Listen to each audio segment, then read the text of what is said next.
প্রয়াত বুদ্ধদেব ভট্টাচার্য রাতভর প্রেস ওয়ার্ল্ডে শায়িত তিনবারের মুখ্যমন্ত্রী। শেষবারের মতো সকাল 11টায় বিধানসভা ঘুরে আলিমুদ্দিনে বুদ্ধবাবু।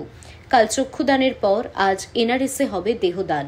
বুদ্ধবাবুর শেষ যাত্রায় সামিল হয়ে সংবাদ মাধ্যমের সামনে এসে অসীম দাশগুপ্ত বলেন, অনেক দিন বুদ্ধ এবং আমরা প্রেসিডেন্সি কলেজের সময় থেকে 1961 সাল থেকে পরস্পর পরিচিত এবং ওর অভাবটা তাই বিশেষভাবে অনুভব করছি। রাজ্য দপ্তরে আসছেন, আমরা শেষ প্রশ্ন করব, আমাদের সঙ্গে সহযোগিতা করছেন, এত অপেক্ষা এখনো অনেক কমরেড যারা ভেতরে আছেন, তাদের কাছে আমাদের অনুরোধ, আমি মনে করি একটা অবশ্যই তাই। প্রথমে